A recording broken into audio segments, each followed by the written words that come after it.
नमस्कार दोस्तों, आप लोगों का आपके YouTube चैनल एमएसकेबीएम इंस्टीट्यूट में स्वागत है। देखिए, आज हम लोग पॉलिटेक्निक का एमसीक्यू क्वेश्चन डिस्कस कर रहे हैं। उसी उसी को फॉलो करते हुए आज हम लोग क्लास 9 का चैप्टर 1 जो है उसको डिस्कस कर रहे हैं, जिसमें है हमारे आसपास के पदार्थ। इसमें सबसे पहला क्वेश्चन है, देखिए इससे पहले आप बहुत सारा क्वेश्चन वीडियो अपलोड कर दिया गया। यदि आप उसे नहीं देखे हैं तो पहले आप उसे देख सकते हैं, उसके बाद आप इसे देख सकते हैं, या फिर इसे देखने के बाद भी उसे देख सकते हैं। ठीक है, और अपने दोस्तों को ज़्यादा से ज़्यादा शेयर करें ताकि उन्हें भी इसका लाभ मिल सके। यदि हम बात करते हैं तो देखिए यहाँ पे क्या बोला है, निम्नलिखित परिघटनाओं में कौन सा समुच्चय ताप बढ़ाने पर बढ़ेगा, मतलब टेम्परेचर बढ़ाने पर कौन राइज करेगा, यही आपसे पूछा जा रहा है। यदि आप यहाँ पे देखेंगे तो पहला ऑप्शन दिया हुआ विसरण, जिसको हम लोग बोलते हैं डिफ्यूजन। क्या बोलते हैं? डिफ्यूजन। ध्यान रखिएगा यहाँ पे। तो टेम्परेचर बढ़ाने पर डिफ्यूजन यदि हम बात करते हैं, डिफ्यूजन मतलब क्या होता है, हायर कंसंट्रेशन से लोअर कंसंट्रेशन को मूव करना। टेम्परेचर बढ़ाएंगे तो मॉलिक्यूल्स का जो काइनेटिक एनर्जी होता है वो मूव करने लगेगा, तो हम बोल सकते हैं कि डिफ्यूजन तो बढ़ेगा। दूसरा होता है एवोपोरेशन। एवोपोरेशन मतलब वाष्पीकरण, वाष्पीकरण भी बढ़ेगा यदि हम बात करते हैं तो। ठीक है, वाष्पन, जिसको हम लोग बोल रहे हैं एवोपोरेशन। तीसरा है गैसों का संपीड़न। गैस संपीड़ित नहीं होगा, टेम्परेचर बढ़ाने से वो संपीड़ित नहीं होगा, मतलब ये चीज़ नहीं होगा। तो गैसों का संपीड़न जिसमें जिसमें है पहले उसको हटा दीजिए। गैसों का प्रसार जरूर होगा यदि हम बात करते हैं तो। देखिए गैसों का संपीड़न इसमें भी है तो इसे भी हटा दिया जाए। तो गैसों का प्रसार, वाष्पन होगा, विसरण होगा और गैसों का प्रसार, एक्सपेंशन ऑफ गैसेस होगा, एक्सपेंशन ऑफ गैसेस। तो पहला का क्या हो गया? सी नंबर। अगले क्वेश्चन में देखिए क्या बोलता है कि सीमा ने प्राकृतिक गैस संपीड़न इकाई का निरीक्षण किया गया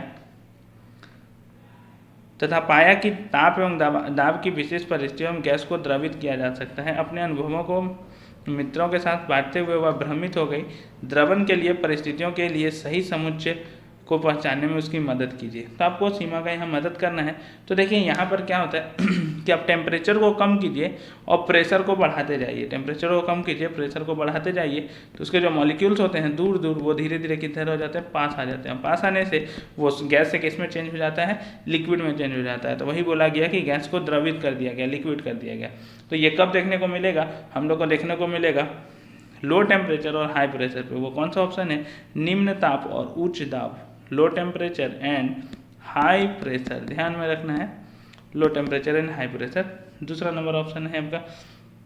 ठीक है, इसके बाद हम लोग अगले क्वेश्चन की ओर आगे बढ़ते हैं। तो अगला क्वेश्चन है, तरल में प्रवाह का अद्वितीय गुण होता है, निम्नलिखित में से कौन सा कथन सही है? तरल जो होता है वो प्रवाह का अद्वितीय गुण होता है, मतलब वो फ्लो करता है।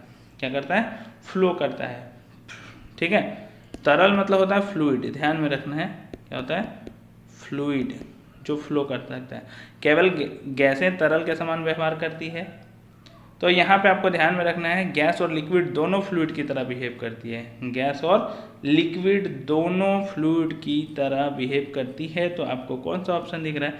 सी नंबर। गैस तथा द्रव तरल के समान व्यवहार करते हैं, मतलब जैसे पानी है आप रख दीजिए तो क्या होगा? फ्लो होगा, हाई टू लो। गैस का भी फ्लो ही होता है। तो जो आसानी से फ्लो कर सके, जो आसानी से बह सके, तो वो किस में होता है? गैस और द्रव में होता है। ठीक है, सॉलिड में नहीं होता है, क्योंकि सॉलिड में पार्टिकल्स बहुत पास पास होते हैं और स्ट्रांगली बॉन्डेड होते हैं। लिक्विड में क्या होता है? थोड़ा दूर दूर होता है। और गैस में क्या होता है? ज़्यादा दूर दूर होता है। ठीक है, अगले क्वेश्चन की ओर आगे बढ़ते हैं। तो अगला क्वेश्चन है, ग्रीष्म काल में जल को मिट्टी के बर्तन में रखने पर किस परिघटना के कारण वह ठंडा हो जाता है, मतलब पानी किसके कारण ठंडा हो जाता है यदि हम बात करते हैं तो इसका आंसर होगा एवोपोरेशन। देखिए ये वाष्पोत्सर्जन लिखा हुआ, वाष्पोत्सर्जन को हम लोग इंग्लिश में बोलते हैं ट्रांसपीरेशन। यहाँ पे ध्यान में रखना है, क्या बोल रहे हैं? ट्रांसपीरेशन। तो ये किसके कारण ठंडा होता है? ये है डिफ्यूजन, ये है ऑस्मोसिस परासरण, एवोपोरेशन वाष्पन के कारण ठंडा होती है। ठीक है, किसके कारण ठंडा होती है? वाष्पन के कारण। अब हम लोग अगले क्वेश्चन की ओर आगे बढ़ते हैं। तो देखिए अगला क्वेश्चन है हमारे पास कि कुछ पदार्थों को उनके कणों के मध्य आकर्षण बलों के बढ़ते हुए क्रम में व्यवस्थित किया गया है। कुछ जो कण है उनको किस तरह से व्यवस्थित किया गया है? आकर्षण बलों के बढ़ते क्रम में। ठीक है, अब आकर्षण बल किसमें सबसे ज़्यादा होगा यदि हम बात करते हैं तो सबसे ज़्यादा आपका होगा यदि हम बात करते हैं तो बढ़ते क्रम में बोला है। तो मतलब पहले सबसे कम वाला को रखेंगे, तो सबसे कम जो होगा वो गैस होगा, फिर लिक्विड होगा। ठीक है, उसके बाद गैस होगा, मतलब सॉलिड होगा। मतलब गैस का कम होगा लिक्विड से, लिक्विड का कम होगा सॉलिड से, बढ़ते हुए क्रम में। तो सबसे ज़्यादा सॉलिड का, फिर लिक्विड का, फिर गैस का। तो बढ़ते क्रम में रखना है तो सबसे पहले क्या हो जाएगा आपका ऑक्सीजन, सबसे पहले हो जाएगा ऑक्सीजन, फिर हो जाएगा आपका यहाँ पे यदि बात करते हैं तो एक है वायु, जल, वायु, पवन, ये तो नहीं होगा, नमक पहले लिखा हुआ ये भी नहीं होगा। ऑक्सीजन और वायु में यदि हम यहाँ ध्यान दें तो शर्करा और तेल। शर्करा मतलब यहाँ पे ध्यान दीजिएगा शुगर के बारे में बोल रहा है, तो शुगर जो है वो सॉलिड फॉर्म में होता है तो वो लास्ट में होना चाहिए था, तो आपका आंसर बी भी नहीं होगा, सी आपका सही आंसर होगा। पहले ऑक्सीजन, फिर जल, फिर शर्करा। अगले क्वेश्चन की ओर आगे बढ़ते हैं तो बोला गया है कि 25 डिग्री सेल्सियस, 38 डिग्री सेल्सियस और 100 केल्विन में परिवर्तन करने पर इसका सही मान क्या होगा। तो आप यहाँ पे ध्यान दीजिए कि जो डिग्री सेल्सियस में होता है उसको केल्विन में बदलने के लिए +273 करना होता है। कितना करना होता है 273।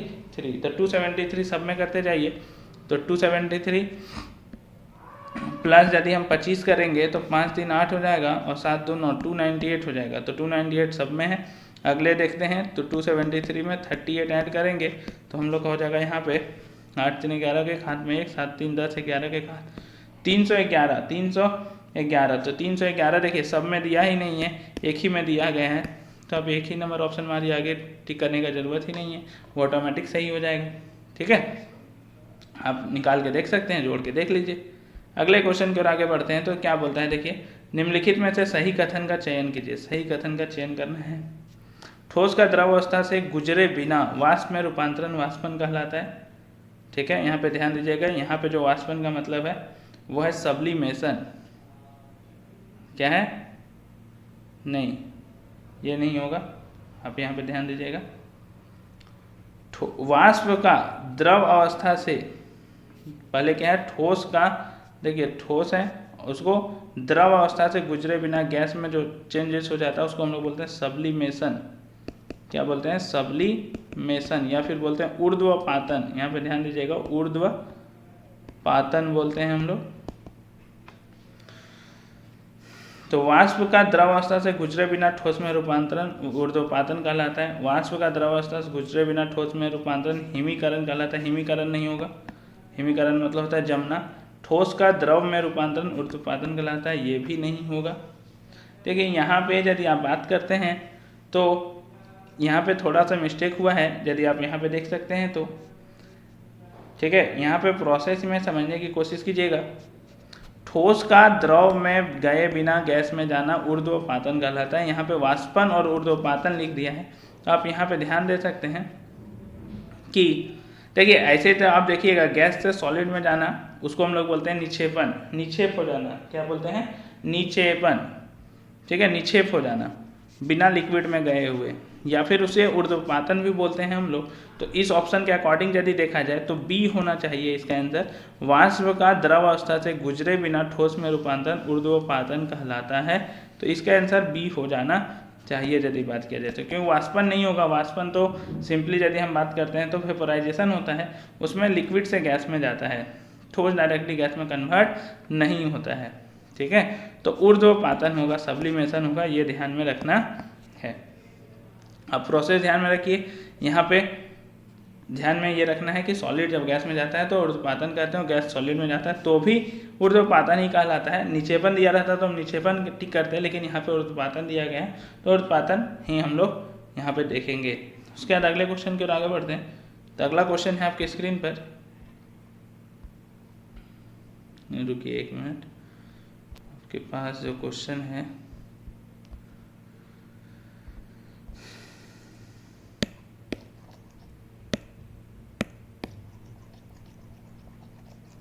ये क्वेश्चन क्या है,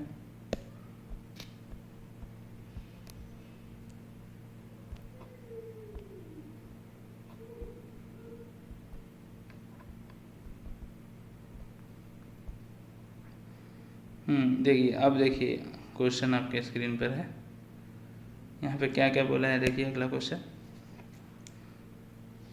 सबसे पहला क्वेश्चन वही है कि डाइथाइल ईथर एसीटोन तथा एन ब्यूटिल अल्कोहल के क्वथनांक क्रमशः 35 डिग्री, 56 डिग्री और 118 डिग्री सेल्सियस है। निम्नलिखित में से क्वथनांकों को केल्विन तापक्रम में सही निरूपण है। तो अभी मैंने कहा था कि केल्विन में बदलने के लिए आप क्या कीजिए, 273 ऐड कर दीजिए। तो 273 ऐड करेंगे तो पहला कितना दिया गया है, देखिए 35 डिग्री सेल्सियस। पहला कितना दिया गया है, 35 डिग्री सेल्सियस। तो आप इसे यदि हम लोग कन्वर्ट करेंगे, 273 ऐड करेंगे तो 273 प्लस 35 हो जाएगा, 5 3 8 7 3 10 के 0 हाथ में 308 केल्विन होगा। तो मतलब या तो ए होगा या मतलब या तो बी होगा या फिर सी होगा। अगले को चेक कर लेते थे कि अगला चेक करने का जरूरत नहीं है, दोनों जगह सेम है। थोड़ा सा दिमाग लगाइए, दोनों जगह सेम है तो सबसे लास्ट वाले को चेक कर लीजिए। लास्ट वाले से आपको पता चल जाएगा 273 में आपने ऐड किया 118, तो आप ऐड करेंगे तो आप पाएंगे 391 केल्विन। 391 केल्विन, इसका मतलब सी ऑप्शन होगा, बी भी नहीं होगा। इसका सही आंसर है बी ऑप्शन। ठीक है, इस पर ध्यान देना है, इसका ऑप्शन हो जाएगा सी। अगले क्वेश्चन की ओर आगे बढ़ते हैं। तो अगला क्वेश्चन दिया गया है, निम्नलिखित में से कौन सी परिस्थिति जल के वाष्पन में वृद्धि करेगी। जल के वाष्पन में एवापोरेशन ऑफ, जल के तापमान में वृद्धि करेगी। जल के तापमान में वृद्धि जल के तापमान में कमी नहीं करेगी। जल का कम खुला पृष्ठीय क्षेत्रफल ये भी नहीं करेगा। जल में नमक मिलाना ये भी नहीं करेगा। तो आपका सही आंसर हो जाएगा ए नंबर। ठीक है, तापमान में वृद्धि होना चाहिए था, पृष्ठीय क्षेत्रफल ज़्यादा होना चाहिए था, और विंड का स्पीड ज़्यादा होना चाहिए था, हवा का स्पीड, ठीक है, ह्यूमिडिटी कम होना चाहिए था, आर्द्रता कम होना चाहिए था। अगले क्वेश्चन की ओर आगे बढ़ते हैं। तो देखिए अगला क्वेश्चन है, निम्नलिखित में से किन परिस्थितियों में हाइड्रोजन गैस के अणुओं के मध्य दूरी बढ़ेगी। हाइड्रोजन गैस के जो अणु हैं उनके बीच दूरी कब बढ़ेगी उसके बारे में दिया गया है। बंद पात्र में भरी हाइड्रोजन गैस पर दाब बढ़ाकर, दाब बढ़ाएंगे, अब सोचिए दूरी बढ़ने के साथ साथ क्या होने लगेगी, दूरी घटने लगेगी। तो ये तो नहीं होगा आपका, पहला तो कभी नहीं होने वाला है। कुछ हाइड्रोजन गैस का पात्र से रिसाव होने पर ये हो सकता है कि कुछ हाइड्रोजन गैस यदि कम हो गए तो पहले जो स्पेस था अब स्पेस ज़्यादा मिल गया तो मॉलिक्यूल्स जो हैं थोड़े थोड़े दूर हो जाएंगे। तो ये आपका सही सुझाव हो सकता है। हाइड्रोजन गैस के पात्र का आयतन बढ़ाकर, हाँ पहले छोटा कंटेनर में हमने रखा था, फिर हमने इसे बड़ा कंटेनर में रख दिया, तो हाँ थोड़ा सा डिस्टेंस बढ़ जाएगा, ये भी सही है।